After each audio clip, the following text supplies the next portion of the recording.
हज़रत इमाम आज़म अबू हनीफ़ा जिनका आज हम जिक्र कर रहे हैं, वक्त के बहुत बड़े इमाम, उनके दौर में ना एक शख्स ने कसम खाई अपनी बीवी के सामने, यानी अल्लाह की कसम खाई। उसने कहा कि मुझे कसम है मैं उस वक़्त तक तुझसे बात नहीं करूँगा जब तक तू खुद मुझसे बात नहीं करेगी। वो भी गुस्से में थी, उसकी बीवी भी। उसने कहा मैं भी उस वक़्त तक तुमसे बात नहीं करूँगी जब तक तुम खुद मुझसे बात नहीं करोगे। दोनों ने कसम खा ली जनाब। उस वक़्त तो गुस्सा था, लेकिन जब थोड़े दिन गुजरे, 2-4 दिन गुजरे, 5 दिन, फिर दोनों को पछतावा शुरू हो गया कि हमने तो कसम खा ली है कि वो ना मुझसे बात करेगी ना मैं उससे बात करूँगा। अब बहुत पछतावा शुरू हो गया कि अब कैसे जनाब हमारी कसम भी ना टूटे, अब कसम टूटना भी तो गुनाह है। उन्होंने कहा कि यह गुनाह भी ना हो, अगरचे बंदा कफ़ारा अदा कर दे, लेकिन कसम तोड़ना गुनाह तो है ना। वो बड़े परेशान हुए कि हम दोनों ने अब कसम खा ली कि बात नहीं कर सकते एक दूसरे से। वो गए हज़रत इमाम सुफियान सौरी रहमतुल्लाह अलैह के पास, वो भी बहुत बड़े आलिम थे। उनके पास गया और जाकर मसला बयान किया कि हज़रत हमें बताइए, हमने ये कसम खा ली है कि एक दूसरे से बात नहीं करेंगे। उन्होंने थोड़ी देर सोचने के बाद उन्होंने फरमाया कि अब इसका कोई और हल कोई भी नहीं है। जो भी तुम में से पहले बात करेगा, गुफ्तगू करेगा, उस पर कसम तोड़ना और उसका कफ़ारा लाजिम आएगा।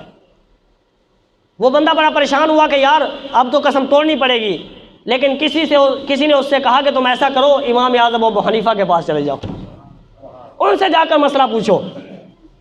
हज़रत इमाम आज़म अबू हनीफ़ा के पास आया, आकर बताया कि हज़रत हमने इस तरह कसम खा ली। पहले मैंने कसम खाई कि मैं तुमसे उस वक़्त तक बात नहीं करूँगा जब तक तुम खुद मुझसे बात नहीं करोगी। फिर मेरी बीवी ने भी कसम खाई कि मैं भी उस वक़्त तक बात नहीं करूँगी जब तक तुम खुद मुझसे बात नहीं करोगे। अब क्या करें? तो हज़रत इमाम आज़म अबू हनीफ़ा ने फरमाया तुम जाओ अपनी बीवी से बात करो, तुम्हारी कोई कसम नहीं टूटती। तुम जाओ अपनी बीवी से गुफ्तगू करो, बात करना शुरू करो, तुम्हारी कोई कसम नहीं टूटती। वो बड़ा खुशी खुशी आया घर में, उसने बात ही शुरू की। फिर इमाम सुफियान सौरी के पास गया और जाकर बताया कि इमाम आज़म अबू हनीफ़ा ने तो ये बताया है कि जाओ तुम जाकर गुफ्तगू करो, तुम्हारी कोई कसम नहीं टूटती। वो कहने लगा जाओ दोबारा पूछ के आओ, समझ तो नहीं आई तुम्हें, कहीं तुमने समझने में तो फ़र्क नहीं आया, जाओ दोबारा पूछ के आओ। वो शख्स दोबारा आया इमाम आज़म अबू हनीफ़ा के पास। तो हज़रत इमाम आज़म अबू हनीफ़ा ने फरमाया बेशक मैंने यही कहा है कि जाओ तुम बात करो, तुम्हारी कोई कसम नहीं टूटती। हज़रत इमाम सुफियान सौरी खुद चल कर आए पूछने के लिए कि कैसे नहीं टूटती, हालांकि दोनों ने कसम उठाई हुई थी कि बात नहीं करेंगे। तो हज़रत इमाम आज़म अबू हनीफ़ा रहमतुल्लाह अलैह ने जो समझाया, गौर कीजिएगा, आपने फरमाया पहले मर्द ने कसम खाई कि मुझे कसम है अल्लाह की, मैं उस वक़्त तक तुझसे बात नहीं करूँगा कि जब तक तू खुद मुझसे बात नहीं करेगी। ये कसम मुकम्मल हो गई।